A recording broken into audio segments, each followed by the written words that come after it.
먼저 어떤 사람을 한 명 소개를 하면서 우리 말씀을 좀 시작하겠습니다. 이분은 목사님이신데 레리 크랩이라는 분이십니다. 레리 크랩. 우리 복음주의 작가이기도 하고 또 심리학자이기도 한 레리 크랩이라고 말하는 사람입니다. 이 사람이 심리학 석사과정을 밟을 때 신앙적인 어떤 큰 회의를 느꼈습니다. 우리가 그럴 때가 있잖아요. 어떤 세상적으로 우리가 살아갈 때 신앙적으로 하나님을 자꾸 잊어버릴 때가 있고 그로 인해서 회의를 늘 이렇게 만날 때가 있어요. 여러분, 소리를 듣는 소리를 조심하시기 바랍니다. 내가 하나님의 소리를 놓치면 어느 순간인가 내가 세상밖에 안 보여요. 어느 순간 하나님이 살아계십니다. 하나님의 역사하십니다. 그걸 잊어버리고 살아요. 왜냐하면 수없이 많은 다른 소리가 들리기 때문에 그래요. 그래서 하나님의 소리를 못 듣습니다. 이것을 조심하시기 바랍니다. 그래서 우리가 매일매일 살아갈 때 시간을 좀 떼어놓고 하나님을 만나는 특별한 시간을 가지시길 바랍니다. 아니, 우린 그래요. 친구를 만나더라도 친구하고 약속만 있어도 우리는 그 약속을 지키려고 애를 써요. 그런데 우리 하나님을 만나는 시간을 우리는 자꾸 잊어버리고 살아가요. 그래서 매일매일 내가 하나님을 만나는 시간이 필요합니다. 이 레리 크랩이라는 사람이 그랬어요. 심리학 석사과정을 밟다 보니까 신학이 아니잖아요. 심리학이잖아요. 그러다 보니까 뭐를 자꾸 잊어버리고 사냐면 하나님을 잊고 살아가는 거예요. 하나님을 잊어버렸어요. 그러다 보니까 찾아오는 게 회의예요. 신앙적 회의가 찾아옵니다. 그러다가 이분이 누구를 만나냐면 이분이 프란시스 셰퍼와 C.S. 루이스를 만납니다. C.S. 루이스라는 사람은 너무나도 우리가 잘 아는 사람이에요. 영화로 또 되게 많이 나오죠.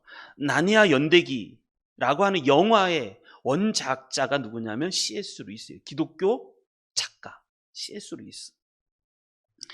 프란시스 셰퍼와 C.S. 루이스라는 사람을 만나요. 지금 보면 왼쪽에 있는 사람이 C.S. 루이스, 오른쪽에 있는 사람이 프란시스 셰퍼, 5대 복음주의자라고 말하는 프란시스 셰퍼라는 사람입니다. 이 사람들을 만나서 신앙을 회복합니다. 참 이게 은혜예요. 여러분, 어느 날 내 믿음이 연약해지고 있다라는 것을 느낄 때 빨리 믿음이 좋은 사람을 만나시기 바랍니다. 그러면 회복해요. 신앙이 내가 막 믿음이 차가워 뜨겁지도 않고 이게 냉랭해지고 있을 때 혼자 있으면 무너집니다. 그럴 때는 믿음이 좋은 사람을 만나십시오. 할렐루야. 그래서 목사님하고 식사한 짜장면 한 그릇만 먹어도 믿음이 자라요. 할렐루야. 그렇게 돼 있어요. 그러니까 프란시스 이 레리 크랩이라는 사람은 이 복음주의 작가이자 심리학자였던 이 레리 크랩이 신앙의 회의를 느끼고 있을 때 누구를 만났냐면 프란시스 셰퍼와 C.S. 루이스라는 사람을 만나요. 그래서 신앙을 회복하고 영적인 열정이 다시 불타오르기 시작을 합니다. 그래서 성경적인 상담이 그냥 이 심리학적인데 그것을 성경적으로 풀어내는 사람이 이분이었어요. 성경적으로 그걸 풀어내기 시작을 합니다. 그래서 이 사람이 깨달은 게 뭐냐면 복음이 예수님이 주시는 힘을 갖게 된다라는 것을 깨달음으로 썼던 책이 뭐냐면 끊어진 관계 다시 잇기라는 책이에요. 이게 끊어진 관계 다시 잇기라는 책입니다. 이 레리 크랩이라는 사람은 참 어렵습니다. 자기 동생이 비행기 추락 사고로 목숨을 잃게 됩니다. 자기 동생이 비행기가 추락을 해서 목숨을 잃습니다. 그리고 나서 이 사람이 깨달은 게 뭐냐면 신앙이 흔들릴 때 어떻게 해야 되는가. 여러분, 신앙이 흔들릴 때는요 뭐가 있냐면 그때 관계라는 게 굉장히 중요해요. 내가 신앙이 흔들리고 인생이 막 흔들릴 때가 있어요. 그럴 때는 하나님과의 관계를 회복하는 것이 굉장히 중요합니다. 우리가 열심을 내고 열정을 내고 여러분 믿음이라는 단어, 사랑, 소망이라는 단어는 어떤 단어냐면 이 단어는 인간관계, 관계적인 단어예요. 관계적인. 내가 하나님을 믿는다, 내가 열정으로 믿는다 그런 게 아니에요. 내가 하나님을 믿는다 이거는 관계적인 단어예요. 관계적인 단어. 그리고 내가 하나님을 사랑한다 이것도 관계적인 단어예요. 이 레리 크랩이 동생이 비행기 추락 사고로 목숨을 잃었을 때 이 사람이 깨달은 게 뭐냐면 내가 무엇을 하는가 열심을 내는가가 중요한 게 아니라 아, 하나님과 나의 관계가 중요하구나 라는 것을 깨닫기 시작을 합니다. 그리고 나서 쓴 책이 이 끊어진 관계 다시 잇기라는 책이에요. 끊어진 관계 다시 잇기. 뿐만 아니라 이분이 상담에 대한 관점도 확 변하기 시작합니다. 예전에 자기 아들을 이제 키울 때 분노했어요. 막 너 회개해야 돼 막 이러면서 책망을 하고 정죄하고 막 그랬어요. 그러다가 이 아들이, 여러분, 그렇게 지적한다고 그렇게 책망한다고 그 아이가 잘 되는 게 아니에요. 이 아이가 더 어긋나기 시작을 합니다. 그러다가 방탕한 삶을 살다가 아예 대학에서 퇴학을 당하고, 그럴 때 레리 크랩이 하나님 앞에 기도를 하기 시작합니다. 하나님, 제가 가르치고 꾸짖는 것으로 안 된다는 것을 깨달았습니다. 이 아이를, 우리 아들을 하나님 만나 주십시오. 이 아이를 만나 주십시오. 그래서 저를 통해서 이 아이가 하나님에게, 저를 통해서 주님이 꼭 만나 주시기를 원합니다. 여러분, 하나님을 만나야 돼요. 사람이 사람만 만나면 안 돼요. 옆에 계시는 분이 사람으로만 보이면 되는 게 아니에요. 그 속에 뭐가 보이냐면 하나님이 보여야 돼요. 모든 인생은요, 우리 자녀들은 하나님을 만나야 그 인생의 길을 찾아요. 이 아들을 놓고 그렇게 기도합니다. 이 아들을 놓고 하나님, 제가 가르치는 거 꾸짖는 것으로 안 되오니 하나님, 이 아이를 만나 주십시오. 그리고 나서 이 아이를 만났습니다. 예전에는 막 지적하고 꾸짖고 책망하고 막 그러다가 이 아이에게 뭐라고 그러냐면, 내가 뭐 너 도와주면 좋겠니? 라고 말을 하기 시작합니다. 성령께서 이 레리 크랩의 마음을 어루만져 주시기 시작했습니다. 그리고 나서 하는 얘기가, 내가 뭐 너 도와줄 게 있을까? 아들에게 그런 얘기를 합니다. 이 말을 건네는 순간 이 아들의 몇십 년 동안 쌓여있던 그 마음속에 있는 분노와 그 마음속에 상처가 눈 녹듯이 녹아지더라는 겁니다. 이 책에 보면 그 얘기가 나옵니다. 그러니까 내가 먼저 은혜 받으십시오. 내가 먼저 은혜 받고 내가 말하는 것을 통해서 하나님이 역사하셔야지 자식이 잘 되게 되어 있어요. 뿐만 아니라 내 주변이 잘 되게 되어 있습니다. 내가 감정으로 자꾸 사람을 대하면요, 옆에 있는 사람도 상처받아요. 그런다고 그 사람이 변화되는 게 아니기 때문에 그렇습니다. 내가 은혜를 받고 성령이 충만하고 내가 부드러운 말과 성령의 감동으로 이야기할 때 그 사람이 변화받게 되어 있어요. 그러고 나서 이 아들이 그 이야기를 듣는 순간 그 마음속에 있는 상처가 눈 녹듯이 녹아지면서 뭐가 있냐면 이 아이가 하나님을 찾게 되더라는 거예요. 쾌락에서 발을 돌리고 다시 하나님 앞에 나아갔다라는 말입니다. 그래서 끊어진 관계를 다시 회복하자라는 것이 이 책에 나와 있습니다. 여러분, 신앙은 만남입니다. 한번 따라하겠습니다. 신앙은 만남입니다. 다시 한번, 신앙은 만남입니다. 신앙은 만나는 거예요. 사도 바울이 예수님을 만나서 변화되었듯이 우리가 하나님을 만날 때 변화되는 것, 그걸 신앙이라고 말을 합니다. 여러분, 제자들은 지금 부활절 첫 번째 주일입니다. 제자들이 다 실패했어요. 어떤 제자는 예수님을 배신하고 도망가 버렸고, 어떤 제자는 모른다고 얘기를 해버렸고, 어떤 제자는 예수님을 팔아먹어 버렸습니다. 그래서 다 도망가 버렸습니다. 그랬던 예수님이 제자들에게 처음 부활하셔서 제자들이 하셨던 처음 메시지는 뭐냐면, 내가 갈릴리로 갈 테니까 너희들도 갈릴리로 따라와라. 갈릴리에서 만나자. 그 얘기를 하십니다. 예수님의 제자 실패한 후에 그들이 배신, 버림, 모른다고 저주하고 막 그랬을 때 예수님은 그들을 회복시켜주고 싶었습니다. 그래서 내가 먼저 갈릴리로 갈 테니까 갈릴리로 따라와라. 갈릴리에서 만나자. 그러면서 갈릴리로 가셨습니다. 예루살렘에서부터 갈릴리까지 그 먼 길을 걸어가는 거예요, 제자들이. 그래서 갈릴리에서 제자들을 만나요. 예수님이 부활하시고 나서 첫 번째 행동했던 게 뭐냐면 갈릴리로 가시는 거였었습니다. 여러분, 예수님은 우리와 하나님과의 관계를 다시 회복시켜 주시고 싶어요. 그래서 여러분, 다시 한번 오늘 말씀을 통해서 하나님과의 관계를 다시 회복하시고, 그래서 다시 한번 신앙의 새로운 출발을 하시는 우리 성도님들 되시기를 주님의 이름으로 축원합니다. 아멘. 자, 그러면 오늘 말씀을 통해서 우리 갈릴리의 말씀을 통해서 같이 은혜 나누기 원합니다. 자, 갈릴리로 먼저 가시겠다고 하신 말씀, 오늘 말씀 한번 같이 한번 읽어볼까요? 같이 한번 한 절씩 교독으로 한번 읽어보겠습니다. 5절부터 10절. 우리 같이 한번 이렇게 읽겠습니다. 7절 읽겠습니다. 7절. 읽겠습니다. 시작. 또 빨리 가서 그의 제자들에게 이르되 그가 죽은 자 가운데서 사시하셨고 너희보다 먼저 갈릴리로 가시나니 거기서 너희가 배우리라 하라. 보라, 내가 너희에게 일렀느니라 하거늘. 예수님 말씀하시는 게 이런 거예요. 너희보다 먼저 갈릴리로 가시나니 거기서 너희를 배우리라. 자, 10절도 한번 읽어보겠습니다. 10절 읽겠습니다. 시작. 이에 예수께서 이르시되 무서워하지 말라. 가서 내 형제들에게 갈릴리로 가라 하라. 거기서 나를 보리라 하시니라. 아멘. 내 형제들에게 갈릴리로 가서 가라. 거기서 나를 보리라. 왜 예수님은 갈릴리로 가라고 하셨을까? 오늘 말씀을 통해서 이 깊은 의미를 깨닫고 은혜 받는 우리 성도님들 되시기를 주님의 이름으로 축원합니다. 자, 갈릴리는 어떤 곳인가? 왜 예수님은, 그러니까 첫 번째 예수님 부활하셨습니다. 부활하시고 나서 첫 번째 눈에 보인 게 만나 주신 게 뭐냐? 막달라 마리아예요. 막달라 마리아를 통해서 뭐라 하냐면 갈릴리로 갈 테니까 제자들을 만나거든 갈릴리로 오라고 해라. 그것이 첫 번째 만남. 그러니까 부활 후에 성경에는 총 11번의 예수님을 만나는 장면이 나오는데 막달라 마리아가 첫 번째, 두 번째가 뭐냐면 제자들을 만났어요. 제자들을 만나고 나서도 예수님이 하신 말씀이 내가 갈릴리로 갈 테니까 니들 다 갈릴리로 오라는 거예요. 그리고 세 번째 만나는 게 갈릴리에서 만나는 장면이에요. 그래서 결국 갈릴리에서 만나는 거죠.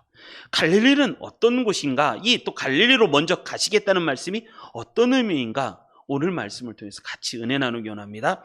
갈릴리는 어떤 곳인가? 첫 번째, 갈릴리는 예수님을 처음 만나 신앙을 회복하는 곳이 갈릴리였어요. 신앙을 처음 회복하는 것이 갈릴리였어요. 자, 누가복음 5장 1절로 8절. 우리 6절까지 한번 먼저 한 절씩 읽어보겠습니다. 우리 5장 1절로 6절 우리 한 절씩 교독하면서 읽어볼까요? 읽어보겠습니다. 시작. 무리가 몰려와서 하나님의 말씀을 들을새 예수는 게네사렛 호숫가에 서서 2절 시작. 어부들은 배에서 나와서 그물을 씻는지라. 예수께서 한 배에 오르시니 그 배는 시몬의 배라.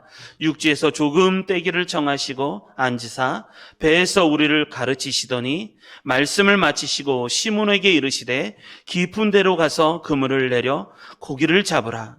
시몬에게 대답하여 이르되 선생님, 우리들이 밤이 새도록 수고하였으되 잡은 것이 없지만은 말씀에 의지하여 내가 그물을 내리리이다 하고 그렇게 하니 고기를 잡은 것이 심히 많아 그물이 찢어지는지라. 아멘.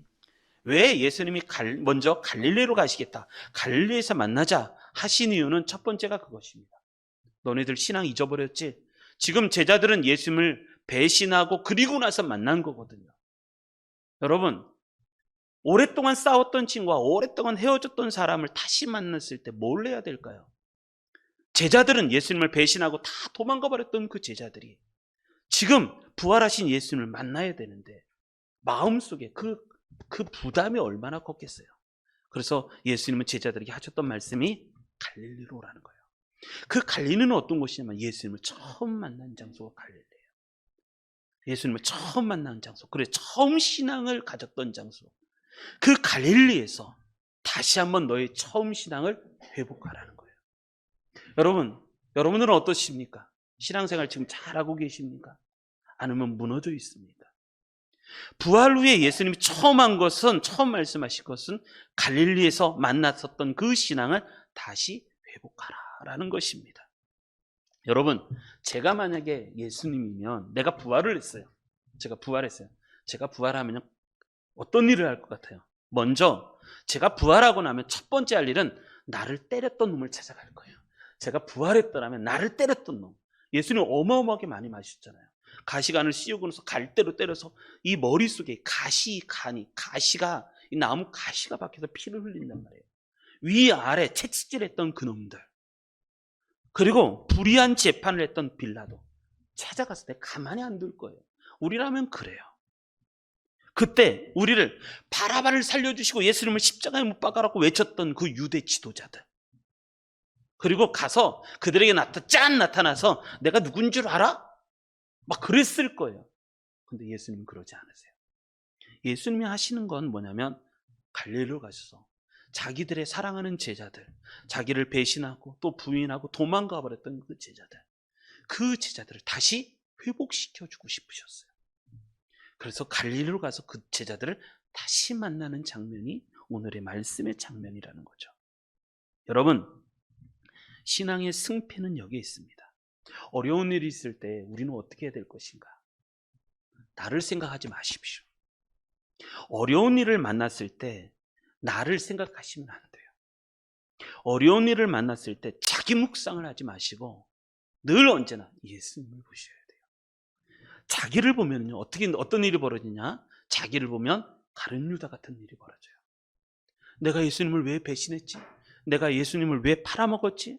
내가 왜 겨우 은 30에 예수님을 이 지도자들에게 팔아넘겼지? 여러분, 자기 자신을 보시면 안 돼요. 어려운 일이 있고 힘든 일이 볼 때 나 자신을 보면 가룟 유다처럼 나중에 후회를 해요. 후회를 하다 보면 어떻게 되냐면 가룟 유다는 나중에 자살로 인생이 끝이 나요. 왜냐하면 배신감, 실패, 그걸 이겨낼 수가 없어요. 견뎌낼 수가 없어요. 그래서 무슨 생각을 하면 될 대로 되라는 거예요. 될 대로 되라. 근데 예수님은 그러지 않으세요. 실패한 지자들에게 뭐를 말씀하시냐면 다시 갈릴리로 가서 너의 그 나와의 관계를 다시 회복하자. 지금 그 말씀하시는 거예요. 여러분, 힘들 때 나 자신을 묵상하지 마십시오. 힘들 때는 예수님을 묵상하셔야 돼요. 힘들 때 교회 나오십시오. 고요한 가운데 기도를 하면요, 5분을 기도해도 내 마음이 회복이 돼요. 내 안에 무거운 짐, 내 안에 많은 걱정과 염려들, 이거를 내 마음속에서 꺼낼 수 있는 힘이 없어요. 우리한테는. 내 안에 이 걱정과 근심과 두려움, 불안, 이것을 내 마음속에 꺼내야 되는데 이걸 못 꺼내는 거예요. 그런데 신기한 게 있죠. 컵이 있잖아요. 컵에 공기가 있는데 이 공기를 컵에서 꺼내는 방법은 쉬워요. 이 컵 안에 있는 공기를 밖으로 꺼내는 방법은 이 안에 물 부으면 돼요. 물 부으면 공기는 저절로 나와요. 내 속에 걱정, 불안, 근심, 뭘 해야 될지, 인생을 어떻게 살아가야 할지 잘 몰라요. 길을 잃어버렸어요. 그럴 때 회복하는 방법은 쉬워요. 내 안에 하나님의 은혜. 여러분, 사람은요, 실패할 수 있어요. 사람은 배신할 수 있어요. 사람은 도망가기도 해요. 그런데 하나님은 그러지 않으세요. 우리 하나님은 좋으신 분이시기 때문에 목숨을 버려서라도 우리를 구해주시는 분이 우리 하나님이세요. 그래서 하나님의 사랑은 아가페라고 말하는 거예요. 아가페 사랑. 절대 포기하지 않는 사랑이라고 말하는 거죠. 그 하나님의 사랑이 내 마음속에 들어오면 내 안에 있는 불안, 걱정, 근심, 이건 다 빠져나갑니다. 근데 이걸 안 하는 거예요. 이걸 하는 가장 좋은 방법은 주님 앞에 나오는 거예요. 자기 묵상하지 마십시오. 인간은 신기하게도 상처받은 것을 계속 묵상하잖아요. 그런데 이게 점점 커져요. 이걸 버릴 수가 없어요. 그럴 때 이러지 마시고 좋은 찬양 들으시고 하나님 앞에 나와서 기도를 5분만이라도 하십시오. 그럼 내 안에 하나님의 사랑이 쫙 묵상이 되어지고 은혜를 받습니다. 그러면 회복이 되라는 거예요. 회복이. 예수님이 제자들을 갈릴리로 부르신 거는 뭐냐면 자기 묵상하지 말라는 겁니다. 예수님을 묵상하라는 거예요.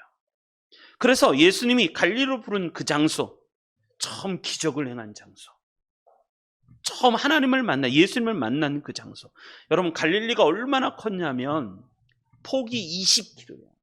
이게 넓이가 20km. 서울 시내가 26km 정도 되거든요. 서울 전체가 크기가 한 26km가 돼요. 그게 한 20km 돼요. 갈릴리 호수가. 그리고 폭이 이게 길이가 얼마나 되냐면 이게 폭이 얼마나 되냐면 이게 폭이 12km 돼요. 그러니까 지금 오이도 방조제 있잖아요. 시작해서 끝까지 걸리는 거리가 얼마면 이게 12km거든요. 오이도 방조제가 이게 12km 정도 되는데, 그러니까 길이가 20km, 그리고 폭이 12km. 그러니까 바다예요, 바다. 게네사렛, 그 마을 주변에 게네사렛이 살고 있어서 마을이 있어서 그 호수를 뭐냐면 게네사렛 호수라고도 불렀어요. 게네사렛 호수라고도 불렀죠. 제자들에게 갈릴리로 갔다라는 것은 뭐냐면 진짜 기적을 경험한 장소예요. 밤새도록 아무것도 못 잡았는데 물고기를 근데 예수님을 통해서 기적을, 물고기를 잡은 장소가 갈릴리였어요. 뿐만 아니라 회개의 자리였죠. 오늘 본문에 보면 이런 얘기가 나와요. 우리 7절, 8절 한번 같이 읽어볼까요? 7절, 8절 한번 같이 읽겠습니다. 시작. 이에 다른 배에 있는 동무들에게 손짓하여 와서 도와달라 하니 그들이 와서 두 배의 채움에 잠기게 되었더라. 시몬 베드로가 이를 보고 예수의 무릎 아래에 엎드려 이르되 주여 나를 떠나소서 나는 죄인으로소이다 하니. 그러니까 여기는 뭐냐면 나 자신을 발견한 자리예요. 갈릴리는 내가 죄인이라는 깨닫는 자리, 거기가 갈릴리였어요. 뿐만 아니라 여기에서 주님, 그러니까 예수님을 주님으로 발견한 자리가 갈릴리예요. 거기에서 내가 예수님을 만났죠. 여러분, 내가 힘들고 어려울 때마다 저도 그런 게 있어요. 저도 이게 뭐를 결정하거나 힘들고 어려울 때 가장 먼저 생각한 것은 뭐냐면 제가 처음 예수님을 만났던, 은혜 받았던 그 자리, 거기를 생각을 해요. 내가 거기서 울며 눈물 흘리면서 하나님 앞에 기도했던 그 자리. 여러분, 그게 갈릴리예요. 실패. 여러분, 실패가 다가 아닙니다. 실패, 인간은 누구나 다 할 수 있어요. 누구나 다 좌절할 수도 있고 예수님을 떠나갈 때도 있어요. 그러나 예수님이 말씀하신 제자들을 사랑하셔서 다시 회복시켜 주시는 그 자리, 거기로 가야 돼요. 그 은혜를 우리 성도님들 받으셔서 잘 승리하시기 바랍니다. 자, 두 번째 우리 말씀 같이 한번 보도록 하겠습니다. 두 번째 말씀. 자, 갈릴리라고 하는 것은 어떤 곳인가? 자, 우리 다시 한번 말씀 보겠습니다. 11절 같이 한번, 11절이 아니라 우리 6절, 1, 2, 3, 4, 5절 한번 보겠습니다. 여기 보면 11절이라고 써있죠. 그들이, 한번 같이 읽겠습니다. 같이 한번 읽겠습니다. 읽습니다. 시작. 그들이 배들을 육지에 대고 모든 것을 버려두고 예수님을 따르니라. 아멘. 갈릴리는 어떤 곳이냐면, 갈릴리는 내가 변화된 곳이 갈릴리예요. 내가 변화됐다는 것을 경험하는 것이 갈릴리예요. 그러니까 제자들이 예수님을 만나고 나서 모든 것을 다 버려두고, 여러분, 내 신앙을 다시 시작하려면 어떻게 되냐면 내가 갖고 있던 것을 내려놓을 수 있으셔야 돼요. 그걸 변화의 시작이에요. 변화의 시작은 내가 움켜쥐고 있는 것을 내려놓는 것부터 시작을 해요. 그것을 못 놓으면요, 절대 변화는 안 일어나요. 그래서 신앙의 모든 처음 출발은요, 내가 움켜쥐고 있는 것을 놓는 것부터 시작하는 거예요. 인생은요, 내 마음대로 안 됩니다. 한번 따라하겠습니다. 인생은 내 마음대로 안 된다. 내 마음대로 안 되는 게 인생이에요. 내가 하고 싶은 대로 되는 게 인생이 아니란 말이에요. 인생은 내 마음대로 되는 게 아니에요. 그래서 성경에 끊임없이 그런 말씀이 나와요. 사람이 마음으로 자기 길을 계획할지라도, 여러분, 내가 계획은 세울 수 있어요. 그러나 그 걸음을 인도하시는 분은 여호와시라는 거예요. 인생을 내가 계획을 세워요. 나는 이렇게 하고 이렇게 하고 이렇게 할 거야. 난 그렇게 살아갈 거야. 그런데 아무리 그렇게 계획을 세운다고 하더라도 우리의 걸음을 인도하시는 분은 우리 예수님이시라는 거예요. 우리 하나님이세요. 이걸 깨닫는 게 지혜예요. 어떤 또 이렇게 나오죠. 잠언서 16장 25절에 보면 이런 말씀이 나요. 어떤 길은 사람이 보기에 바르나 필경은 사망의 길이라는 거예요.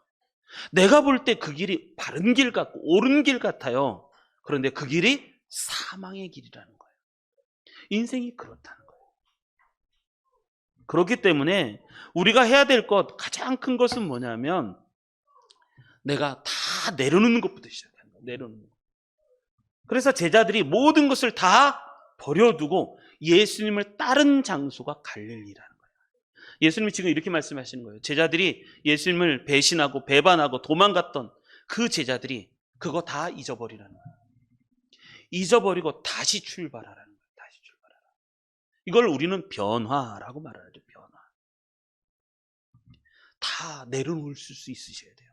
여러분, 매일같이 우리는요, 새롭게 시작하고 새로운 변화의 삶을 살고 싶으면 오늘 내려놓을 수 있으셔야 돼요. 오늘 내려놓을 수 있어야 돼요. 그래야 새로 시작할 수 있어요. 아니, 빈손이 돼야지 이걸 잡을 수 있지. 내가 뭘 잡고 있으면요, 이거 뭐 새로운 걸 못 잡는 거예요. 내려놓는 것부터 시작해요. 그래서 우리 아이들을 가르칠 때에도 가장 먼저 해야 되는 것, 내려놓는 것부터 가르치셔야 돼요. 내려놓을 때 새로운 시작이 출발할 수 있다는 것이죠. 그래서 제자들이 그렇게 얘기해요. 배들을 육지에 대고 여기 모든 것이라고 하는 건 그거예요. 물고기요, 밤새도록 못 잡았는데 그 안에 잡았던 물고기, 기적처럼 잡았던 물고기, 그 물고기도 내려놓는 거예요. 그리고 내가 의지했던 사람들, 그 사람들, 부모가 될 수도 있고 또 다른 사람이들 의지하고 있던 것도 내려놓는 거예요. 오직 예수님만 따라가는 게 제자들이었어요. 그것을 다시 회복시켜 준다는 거예요. 여러분, 그럴 때 하나님이 은혜를 주신, 날마다 우리는 나를 좀 내려놓을 수 있으셔야 돼요. 그러지 않으면 우리 예수님이 히브리서 13장 5절에 뭐라냐면, 내가 결코 너희를 버리지 아니하고. 내가 예수님을 붙잡으면요, 우리 예수님은 우리를 절대 버리지 아니하고 너희를 떠나지 아니하리라. 결코 우리를 떠나지 않으신다는 거예요. 이런 은혜가 우리 성도님들에게 넘치시기 바랍니다. 우리 예수님은요, 우리를 절대 버리지 않으세요. 지금 배신했던 제자들도 다시 회복시켜 주시잖아요. 이것이 세 번째 만. 그런 은혜가 우리 성도님들에게 넘치시기 바랍니다. 정념은 이렇습니다. 내가 버려야 새로운 것을 잡을 수 있다는 거예요. 내가 내려놓을 때, 내가 모든 것을 내려놓을 때 새로운 것을 붙잡을 수 있다는 거예요. 그런 은혜가 우리 성도님들에게 넘치시기 바랍니다. 혹시나 내가 아직도 붙잡고 있었던 것이 있다면 그게 뭡니까? 내려놓으십시오. 내려놓으셔야 새로운 출발을 할 수 있어요. 그런 은혜가 우리 성도님들에게 넘치시기 바랍니다. 자, 세 번째. 저는 이 세 번째 말씀을 묵상할 때가 가장 은혜 받았던 것 같아요. 갈릴리는 어떤 곳이냐? 예수님이 디베라 바닷가에서 나타나셔서 제자들과 만나셨어요. 물고기를 같이 드시기도 하고 떡도 드셨어요. 그런데 그 제자 중에 시몬 베드로가 있어요. 베드로. 그 베드로와 함께 그 바닷가를 이렇게 거니시면서, 이게 갈릴리 호수잖아요. 갈릴리. 거니시면서 예수님이 이렇게 물어보세요. 15절 같이 읽겠습니다. 15절 시작. 그들이 조반 먹은 후에 예수께서 시몬 베드로에게 이르시되, 요한의 아들 시몬아, 내가 이 사람들보다 나를 더 사랑하느냐 하시니, 이르되 주님 그러하나이다. 내가 주님을 사랑하는 줄 주님께서 아시나이다. 이르시되 내 어린 양을 먹이라 하시고. 아멘. 예수님이 조반을 다 먹었어요. 아침을 먹었어요. 아침을 먹고 베드로와 함께 이 바닷가를 거니시면서 베드로에게 이렇게 얘기해요. 요한의 아들 시몬아, 내가 이 사람들보다 더 나를 더 사랑하느냐? 예수님이 이렇게 물으시는 거예요. 여러분, 신앙은 내가 뭔가를 열심히 하는 게 신앙이 아니에요. 신앙은 내가 예수님을 사랑하는 것부터 하는 거예요. 모든 시작은 내가 예수님을 사랑하는 것에서부터 시작이 됩니다. 그래서 예수님 물어보시는 거예요. 너 뭔가 열심히 해라, 그렇게 안 물어보세요. 예수님 먼저 막 물어보시는 거면, 요한의 아들 시몬아, 내가 이 사람들보다 나를 더 사랑하니? 예수님이 이렇게 이 베드로가 이렇게 얘기합니다. 주님 그러하나이다. 내가 주님을 사랑하는 줄 주님께서 아시나이다. 그리고 16절 또 예수님이 물으십니다. 16절 읽어보겠습니다. 시작. 또 두 번째 이르시되, 요한의 아들 시몬아, 내가 나를 사랑하느냐 하시니, 이르되 주님 그러하나이다. 내가 주님을 사랑하는 줄 주님께서 아시나이다. 이르시되 내 양을 치라 하시고. 두 번째 예수님이 또 요한의 아들 시몬 베드로에게 또 물으세요. 시몬아, 요한의 아들 시몬아, 네가 나를 사랑하느냐? 하나님은요, 우리 예수님은 우리에게 너 열심히 뭘 했어? 안 했어? 어이구, 이러지 않으신다는 거예요. 예수님 물으시는 건, 너 나 사랑하니?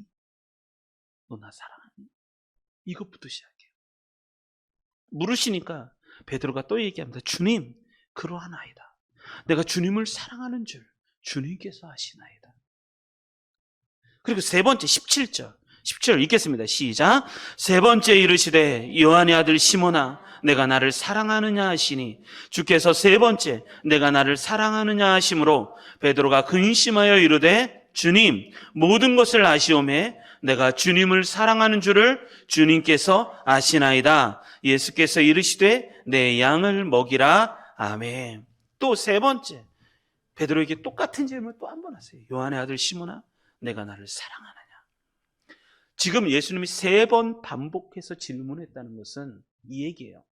성경에 두 번 이상 반복됐다는 건 굉장히 중요하다는 걸 설명하고 있어요. 지금 하나님께서, 예수님께서 뭐를 얘기하시면 네가 무엇을 잘하는가 못하는가? 그것보다 더 중요한 건 네가 나를 사랑하느냐? 이런 문제. 여러분, 인생의 모든 문제는요, 마음에서 비롯돼요. 마음에서 내가 하나님을 사랑하는 잃어버려요. 모든 게 다 그렇게 돼 있어요. 목사도요, 마찬가지예요. 목사도 하나님을 사랑하는 것을 잃어버리면요, 다 잊어버리게 돼 있어요. 다 잃어버려요.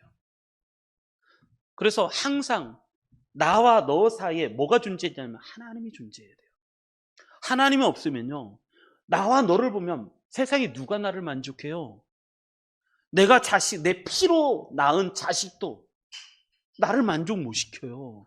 누가 나를 만족해요? 내 마음은요, 이 넓은 마음은요, 울타리가 없어요. 이 넓은 마음을 무엇으로 채울 수 있어요? 안 채워져요. 아주 좋은 선물을 받아도요, 그거 하루도 안 가요. 내가 아주 맛있는 음식을 먹어도요, 그거 하루도 안 가요. 그 마음을 채울 수 있는 건 하나님을 사랑하는 거예요. 하나님의 사랑밖에 없어요. 그래서 하나님의 사랑이 가득한 사람은요, 모든 것을 다 회복할 수 있어요. 하나님의 사랑을 잃어버리면 다 잃어버리게 돼 있어요. 예수님은 지금 이게 중요하다고 말씀하신 거예요. 요한의 아들 시몬아, 내가 이 사람들보다 나를 더 사랑하니? 요한의 아들 시몬아, 내가 나를 더 사랑하느냐? 요한의 아들 시몬아, 내가 나를 사랑하느냐? 예수님이 그걸 반복해서 물으신 거예요. 반복해서 물으신다는 것은 나는 사랑이 가장 중요하다. 지금 그 말씀하고 계신 거예요. 기독교는 사랑이야, 사랑. 여러분, 만약에 하나님과의 관계, 이 사랑의 관계가 회복되어지면 5가지 큰 은혜가 있어요. 첫 번째는 내가 사랑하잖아요. 그러면 그 하나님의 마음을 깨닫게 되어 있어요. 하나님이 진짜 뭘 중요하게 여기는지, 뭐를 가볍게 여기시는지. 우리는 거꾸로 살아요. 하나님이 정말 중요하게 여기는 건 우리는 가볍게 여겨요. 근데 우리가 하나님은 가볍게 여기는 거, 우리는 굉장히 중요하게 여겨요. 우린 그렇게 살아가요. 거꾸로. 우리는 청개구리띠예요. 청개구리띠. 반대로 해요. 그런데 하나님과의 관계가 회복이 되어지잖아요. 그러면 진짜 중요한 게 뭔지를 알게 돼요. 진짜 중요한 게 뭔지를. 여러분, 몸이 아파 보십시오. 우리 한번 코로나 홍역을 다 치렀잖아요. 코로나 홍역을 다 치렀더니 남은 건 저밖에 없더라고요. 그랬더니 저만 조심하면 돼요, 이제는. 예전에 백신 맞았을 때는 할렐루야, 뭐 올 테면 와봐. 근데 다 홍역을 치렀잖아요. 그 다음서부터 내가 걸리면 안 되지 이러고 있는 거예요. 여러분, 몸이 아프면 내가 다 중요하게 여기는 거 있잖아요. 우선순위가 바뀌어요. 내가 죽을 병이 걸려보면요, 몸이 아파보면 알아요. 나 중요하다고 생각했던 거, 내가 몸이 딱 아프면 그거 우선순위가 잘못됐다는 걸 깨달아요. 아, 진짜 중요한 게 그게 아니었구나. 그러고 나서 깨달은 게 우선순위가 다시 다 정리가 돼가고, 아, 진짜 중요한 게 이거였구나. 그걸 깨닫게 되는 거예요. 저도 그래요. 몸이 아프잖아요. 몸이 아프면 하나님, 일단 내가 코로나 걸리면요, 예배 어떻게 할 거예요? 예배. 목사님이 코로나가 걸려버리면 예배 어떻게 할 거예요? 그리고 목사님, 제가 코로나 내가 아프면 우리 가족은 어떻게 할 거예요? 가족. 그래서 몸이 아플 때 하나님께 기도해요. 하나님, 우리 가족 지켜주십시오. 가족 지켜주십시오. 전 데려가도 되는데 나머지 인생을 가족을 지켜주십시오. 그런 기도가 저절로 나오더라고요. 여러분, 하나님과의 관계가 회복되어지면 중요한 게 뭔지를 알게 되고, 두 번째, 하나님과의 관계가 회복됐잖아요. 그러면 힘이 생겨요. 든든해져요. 저기 우리 어린아이 가장 막내가 있잖아요. 우리 교회에 막내 테리가 있잖아요. 테리. 요 몇 주는 계속 테리하고 주중에도 계속 만나고 그랬는데, 요즘엔요 관계가 좋아졌어요. 테리야 하면요 저한테 와서 안겨요. 할렐루야. 싫으십니까? 요즘에 테리한테 하이파이브 하면 와서 하이파이브를 해요. 근데 엄마가 없으면요. 엄마가 없으면 불안해하는 거예요. 내가 불안해하는 이유는 엄마가 없기 때문에 그런 거예요. 근데 엄마가 있으면요. 제가 볼 땐 테리는요. 소위 딸 테리는요. 아마 새가족 담당을 하지 않을까 싶어요. 꼭 오면 여기 새가족 선물이 있거든요. 새가족 선물을 요 위에다 올려놔요. 꼭 2개, 3개 꼭 올려놓더라고요. 그러니까 엄마가 있기 때문에 그게 가능한 거예요. 엄마가 있으면요 담대해져요. 용기가 나요. 힘이 생기는 거예요. 내가 불안해하는 이유는 엄마가 없어서 그런 거예요. 마찬가지예요. 하나님과의 관계도 내가 왜 자꾸 매일매일이 불안할까? 그런 아버지가 없는 거예요. 내 안에 하나님이 안 계신 거예요. 하나님만 있으면요 걱정할 게 뭐가 있어요? 두려울 게 뭐가 있어요? 하나님이 계신데, 우리 아빠가 계신데. 여러분, 하나님과의 사랑의 관계가 회복되면 힘이 생겨요. 담대해져요. 든든해져요. 그리고 또 하나님과의 관계가 회복되면 3번째 생기는 게 뭐냐면 소망이 생겨요. 하고 싶은 일이 생겨요. 여러분, 하나님이 없잖아요. 불안해지잖아요. 그럼 하고 싶은 일이 안 생겨요. 내 마음속에 불안이 찾아오면 하고 싶은 일이 없어요. 내 마음에 걱정이 있잖아요. 하고 싶은 일이 없어져요. 그런데 내 안에 하나님과의 관계가 회복이 되어지잖아요. 그럼 뭔가를 자꾸 하고 싶어지는 거예요. 그래서 예수님 말씀, 네가 나를 사랑하느냐? 그 다음에 하시는 말씀이 내 어린 양을 먹이라는 거예요. 어린 양을 먹이라. 여기부터 시작하는 거예요. 여기부터. 하고 싶은 게 생기는 거예요. 또 하나, 4번째. 내가 신앙을 회복하고 하나님과의 관계가 회복하면 뭐가 있냐면 삶의 이유를 발견해요. 내가 왜 살지? 그걸 깨닫게 되는 거예요. 내가 이것 때문에 살아구나. 그걸 깨닫게 돼요. 마지막, 하나님과의 관계가 회복되잖아요. 저는 이 마지막이 참 좋아요. 후회하지 않아요. 절대 후회하지 않아요. 제가 20살 때, 제가 절을 다니다가 19살 때 예수님을 만나고 20살 때 제가 신학을 결정했어요. 제 앞으로의 미래에, 저는 경영학을 좋아해서 경영학과를 지망하려고 했었는데, 제가 하나님을 깊이 만나고 나서 제 나머지의 인생을 하나님께 드리기로 결정을 했어요. 하나님께 드리기로 했을 때 지금까지 살아오면서 앞으로도 그러겠지만 절대 후회하지 않아요. 인생을 후회하지 않아요. 목사는요 부하지 않아요. 가난해요. 목사가 부했잖아요. 반드시 타락하게 돼 있어요. 반드시 그렇게 돼요. 그런데 내가 하나님과의 관계를 회복하잖아요. 그러면 인생, 제가 자신 있게 말씀드려요. 절대 후회하지 않을 거라는 거예요. 내 인생이 죽음의 문턱에 딱 다다라서 하나님을 만날 때 진짜 잘한 선택이었구나. 내가 하나님과의 관계를 회복한 것이 진짜 잘한 선택이었구나 라는 것을 깨닫게 될 거예요. 장담합니다. 다시 한번 정리를 한번 해보면 이렇습니다. 내가 하나님과의 관계를 회복하면, 또 회복하지 않을 경우에, 회복하면, 하나님과의 관계를 회복하고 사랑의 관계를 회복하면 진짜 중요한 게 뭔지를 알게 돼요. 회복하지 않으면요 뭐가 중요한지 몰라요. 2번째, 하나님과의 관계를 회복하면 내 마음 안에 담대함이 생겨요. 힘이 있어요. 힘이. 근데 하나님 관계의 회복이 안 되잖아요. 엄마가 없어요. 불안해지는 거예요. 불안해. 3번째, 하나님과의 관계가 회복이 되면 하고 싶은 게 생겨요. 그러니까 제가 이렇게 종종 물어봐요. 뭐 하고 싶어요? 라고 물어보잖아요. 빨리 이게 목사님이 뭘 얘기하고 있는지를 빨리 눈치를 채야 돼요. 하나님과의 관계가 회복이 되잖아요. 그럼 하고 싶은 일이 자꾸 생기는 거예요. 하나님과 관계가 회복이 안 되잖아요. 그럼 불안했단 말이에요. 불안하면요 하고 싶은 일이 없어요. 4번째, 하나님과의 관계를 회복하게 되면 내 삶의 이유를 발견해요. 내가 뭘 해야 될지를 알아요. 내가 뭘 해야 될지. 마지막, 하나님과의 관계가 회복되면 절대 후회하지 않습니다. 내 인생 절대 후회하지 않아요. 이런 은혜가 우리 성도님들에게도 넘쳤으면 좋겠습니다. 신앙은 관계예요. 신앙은 관계. 예수님이 부활하셨습니다. 부활하시고 나서 가장 먼저 하신 말씀은 뭐냐면 내가 갈릴리로 갈 테니까 니들 갈릴리로 오라는 거예요. 왜? 제자들이 다 예수님을 버리고 도망가 버렸어요.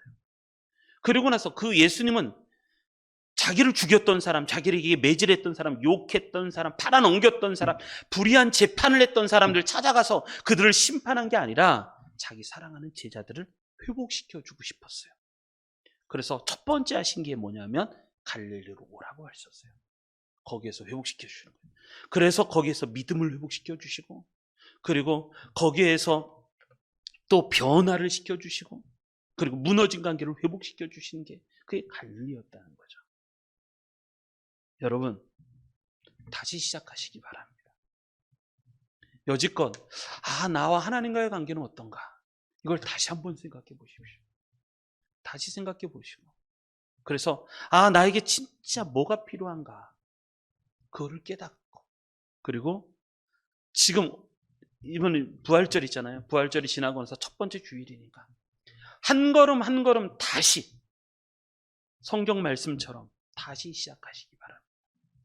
그래서 한 걸음 더 걸어가시고 또 한 걸음 걸어가시면서 우리 주님과 동행하시고, 매일매일요 시간을 좀 떼어놓으셔서 우리 하나님 만나는 시간, 요 시간을 떼어놓으셔서 하나님 만나는 시간을 가지십시오. 5분만 가져도 은혜가 돼요. 내 안에 회복이 돼요. 지금 회복이. 관계가 무너지면요 다 무너지게 돼 있어요. 인간은 그래요. 관계 무너지면요 다 무너져요. 그래서 다시 시작하시기 바랍니다. 우리 모든 우리 드림교회 우리 모든 성도님들 다시 한번 시작하셨으면 좋겠어요. 봄이 왔잖아요. 봄이 오자마자 바로 여름이 오는 것 같아요.